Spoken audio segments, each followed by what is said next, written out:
What's going on, guys? It's your boy Carson here, back with a brand new video, and in today's exciting video I got a new car. Alright guys, and yes, I got a new daily driver. This is my brand new 2010 BMW 328i. This is a non-X-Drive model. This is a rear-wheel drive model with an automatic transmission. This specific model here is outfitted in the Lamaze blue and has a bunch of factory goodies that honestly I'm super excited about. Now, I've wanted to try a European car for quite some time. I've never owned a European car, so I wanted to get into that realm. This popped up on Facebook Marketplace for a really good deal. This car specifically has 98,000 miles on it. It is paired with the automatic transmission, which is perfect for my daily driving needs. It has a full dealer service history on it, and nothing is wrong with this guy. Now, before, if you guys watch the channel, you guys know that I had my 2009 Subaru Forester. Some of you may be asking what happened to the Forester. Well, the Forester unfortunately had a bunch of events happen to it. The Forester did snap the timing belt about 30,000 miles prematurely, and unfortunately it pretty much destroyed the motor. I went ahead and had the dealership put a brand new motor in it for about $7,000, and then a couple days later the clutch went on it. And so that was not a fun ordeal. I went ahead and got, of course, both of those repaired and then listed it up on Facebook Marketplace. I ended up selling the Forester and, of course, bought this guy. This guy was a super good deal, and I ended up getting this under about $7,000. So $7 grand for this car in this condition was phenomenal. Now, what I've already done to this car in my 2 days of ownership is I've done a few things. Now, it needed a wash, of course. This was sitting, and this was an older lady's daily driver. The headlights definitely needed a refresh, and the wheel barrels and everything was just in need of a deep detail. Now, I didn't get to that just yet, but I did give it a quick wash, and it's looking so much better. I did go ahead and polish out the headlights here, and so they are looking phenomenally better. So shout out to my friends Anthony and Gabe for helping me out with that. Now, the headlights aren't 100% perfect. Of course, you can see that there is some issues right here, and they are still a little bit yellow, but they will definitely do for now. But this car does need a full paint correction, and we're gonna get to that at some point. I have went ahead and taken off the front license plate mount here. In Idaho, fortunately, you do not need to run a front plate. It is not mandated. With this car here, again, it does have a few M Sport goodies. The wheels are the Sport M Sport wheels here, and they are in okay condition. You do have a little bit of clear failure there, and they eventually will need to be refinished. Jumping to the interior of the car, it is in phenomenal condition.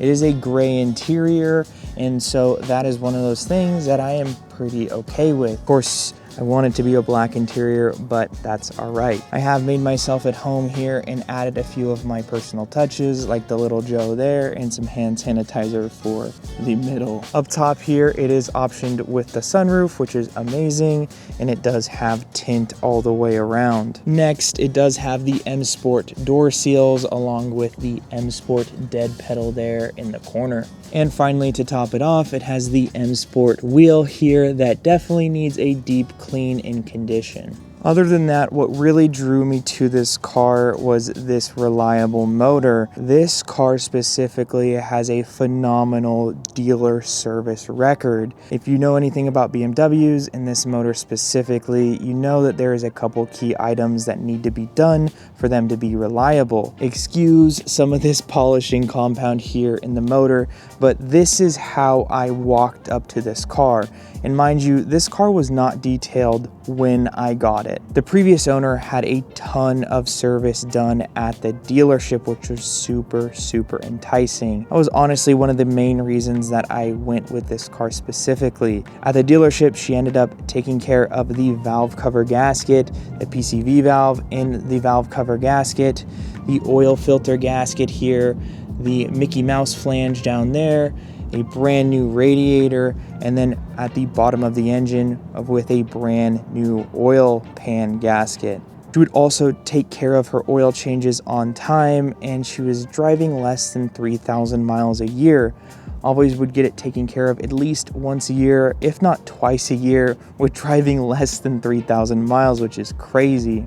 Of course, I will need to take care of a couple fluids here once it does roll over that 100,000 mile mark, but it did just get a fresh oil change, so I should be good on that.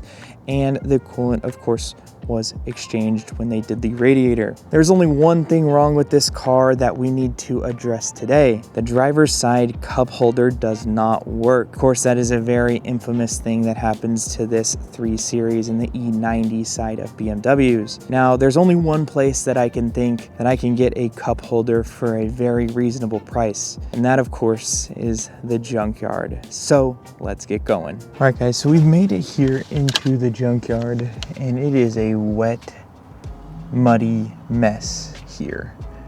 Honestly, probably not the right day to come to the Junkyard, but that is okay. We're making the best of it. We went ahead and looked at one 328i that we already saw, and no dice there. This is the second one.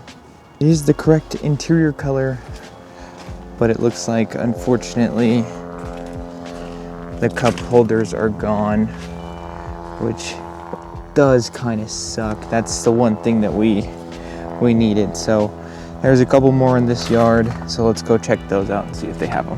I know with the cup holders you can pick them up online and pick up some aftermarket options or a OEM option there and find some, but figured might as well go to the Junkyard, see if we can pick some up. All right, we are at the next Junkyard here. This one is so much more calmer, and luckily it's like 2 minutes down the road. They're owned by the same people, which is super nice, so you don't have to pay a separate fee or anything like that. It just go to this one and you're good to go. So they have a couple more, so let's go check them out. All right, look at that guy. So pretty dang clean. N52, you can tell by the top. And oh, check that out. Cup holder seems to be there. Gray interior. Let's go check to see if it works.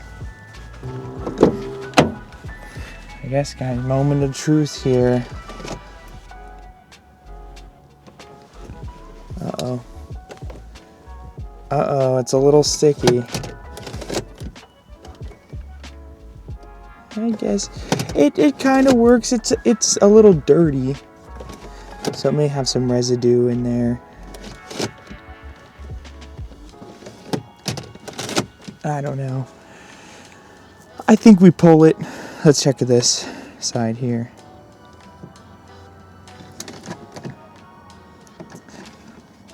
The passenger side works just fine on mine too. I think we pull it just to have it and clean it up. Definitely works better than not working at all. And then the next one we'll just buy online. Just wanted to see, you know, if we could find one at the Junkyard and just kind of check these cars out in the Junkyard, of course. Now, pretty much it does look like this was just the pre-facelift version of my car. Definitely potentially a different blue, darker blue. You can see the N52 here with the cap here, but quite a bit of oil leaks and nastiness down there, so wasn't very well maintained, which is not what you want to see, and probably what led to its ultimate demise here. Yeah, so this guy is Morocco blue. I don't know if you can see that. All right, so this is pretty easy, pretty simple. Looks like somebody has already attempted to pull this. Maybe got discouraged because that one was a little sticky. and hopefully that's not signs to what's to come, but there is a couple of tabs here, a tab here, tab here, tab here, and then it looks like there is a couple of screws on both sides that we just need to quickly take out. Now this side is Phillips, which I find interesting. I did notice that this is delaminating just a little bit, but again, this will do the job until we can buy one, until we order one on Amazon. All right, there we go. So we have this. We pulled this now, and we'll just, if we can find one, another one around here, we're gonna pull that, but at least we've got one. Mission successful. Found a couple more, but none that were worth filming. Now this is a gray 2010-ish, so it is pretty good. Black interior. The cup holders do work on this guy, but unfortunately it's black, so it doesn't match our interior, but it works pretty good. So that will be a grail for somebody that's looking for it. My taillight on my car is pretty oxidized. I have not tried polishing it just yet, but I think I'm going to take this because this yard is pretty cheap for taillights, and I'm just going to buy this preliminarily and just see if I need it. If I don't end up needing it, no big deal. I can always return it and get some in-store credit, but I just need this side. Everything else is just fine, and the cover's already out, so it's just a couple short bolts there.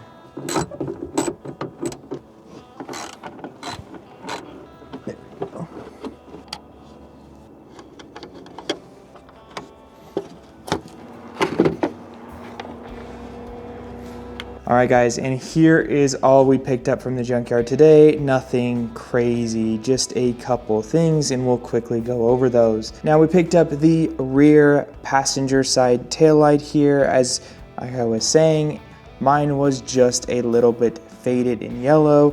You can see here, this one is a little bit faded here, but nothing a quick polish can't fix. So I'm super excited for that. We'll go ahead and polish this guy up and throw that on the car. Maybe in a different video, but definitely off camera. Next, you guys saw me pull that cup holder, and that was the main thing we were after today, just to get a working cup holder for the meantime while I order one on Amazon or eBay. One of the cup holders in the gray was just about a week out or so, and wanted to make a fun trip on going to the junkyard, so mine as well. So we ended up picking this guy up, and it kind of works, so we'll just go ahead and stick with this one and order a new one. Finally, we picked up two of the OEM BMW tools here that you can see that are in the factory toolkit that is located in the rear of the car.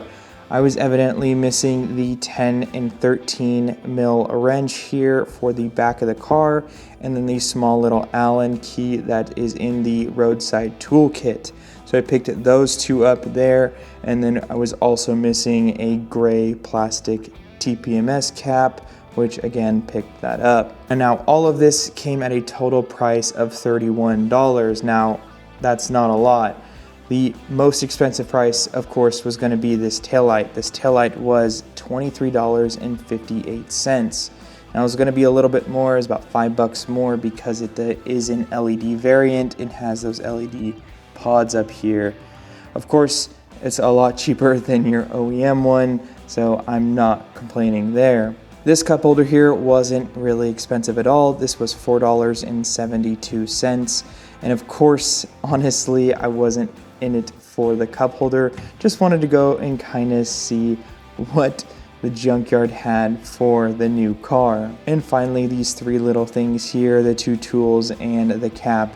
They of course didn't charge me for those, so shout out to the junkyard there. They didn't charge me for anything, and these little tools here. And I almost forgot, I went over to AutoZone and picked up some of these wheel alignment pins, because I am going to go ahead and swap over my winter wheels on the car here because it is getting that time of year here in Idaho. Now I just shot a wheel ceramic coating video and that will be coming out soon, so stay tuned for that. But yeah guys, that is going to be it for the adventure today. Thank you so much for hanging out with me and thank you so much for watching. I've always wanted a European car and I'm hoping that I won't regret saying that, but you never know. I'm really excited to have you guys follow me with this journey, especially with detailing it and potentially doing some modifications down the road. But if you do like this content, make sure to press the like button down below, subscribe down below if you're brand new, and I will see you guys in the next video. I'm out. Peace.